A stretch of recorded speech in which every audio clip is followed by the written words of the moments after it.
Taste the Daily. Tiruvallur மாவட்டம் ஆவடியில் பள்ளி மாணவர்கள் அரசு பேருந்தின் கண்ணாடியை உடைத்த சம்பவம் அதிர்ச்சியை ஏற்படுத்தியுள்ளது. ஆவடியிலிருந்து கொண்டையார் பகுதிக்கு செல்லும் பேருந்தில் பள்ளி மாணவர்கள் சிலர் படியில் தொங்கியபடி பாட்டு பாடி அட்டகாசத்தில் ஈடுபட்டனர். இதனால் எரிச்சலடைந்த பேருந்து ஓட்டுநர் மாணவர்களை கண்டித்ததோடு பயணிகள் சிலர் மாணவர்களை காவல்துறையிடமும் பிடித்து ஒப்படைத்தனர். மாணவர்கள் என்பதால் இது போன்ற செயல்களில் இனி ஈடுபடக்கூடாது என்று எச்சரித்து காவல்துறையும் அனுப்பி வைத்தது. ஆனால் அடங்காத மாணவர்கள் ஆவடி பேருந்து நிலையத்துக்கு பேருந்து வந்ததும் கல்லை விட்டு எரிந்து கண்ணாடியை உடைத்துவிட்டு அங்கிருந்து தப்பிச் சென்றனர். ஸ்டாலின் ஆட்சியில் பள்ளிகளில் முறையான கண்காணிப்பு இல்லாததால் மாணவர்கள் தவறான பாதைக்கு செல்வதாக பொதுமக்கள் வேதனை தெரிவித்தனர்.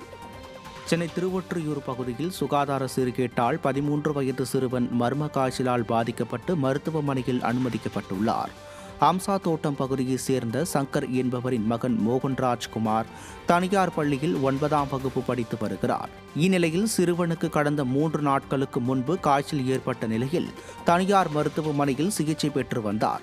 ஆனால் காய்ச்சல் சரியாகாததால் சிறுவன் சென்னை ராஜீவ்காந்தி அரசு மருத்துவமனைக்கு கொண்டு செல்லப்பட்டார். அங்கு சிறுவனை பரிசோதித்ததில் அவர் மர்ம காய்ச்சல் நோயால் பாதிக்கப்பட்டுள்ளது தெரிய வந்துள்ளது.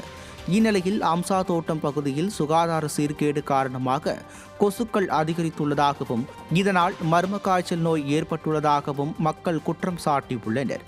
திமுக ஆட்சியில் சுகாதாரத்துறை முறையாக கொசு ஒழிப்பில் ஈடுபடுவதில்லை எனவும் இதனால் மக்கள் அவதியடைந்து வருவதாகவும் பொதுமக்கள் குற்றம் சாட்டியுள்ளனர். நுங்கம்பாக்கம் வடக்கு மாட வீதியில் மழைநீர் வடிகால் பணி என கூறி 5ஆம் முறையாக பணிகள் மேற்கொள்ளப்பட்டுள்ள சம்பவம் பொதுமக்களிடையே அதிருப்தியை ஏற்படுத்தியுள்ளது.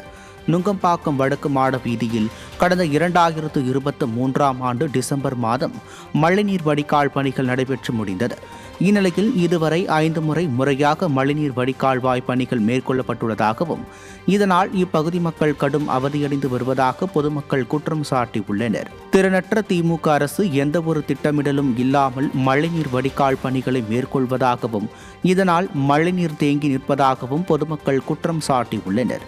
மேலும் திமுக மாமன்ற உறுப்பினரின் அலுவலகத்தின் அருகிலேயே மழைநீர் தேங்கி நிற்பதாகவும் இதுகுறித்து தீய சக்தி ஸ்டாலின் அரசு கண்டுகொள்வதில்லை எனவும் பொதுமக்கள் குற்றம் சாட்டியுள்ளனர்.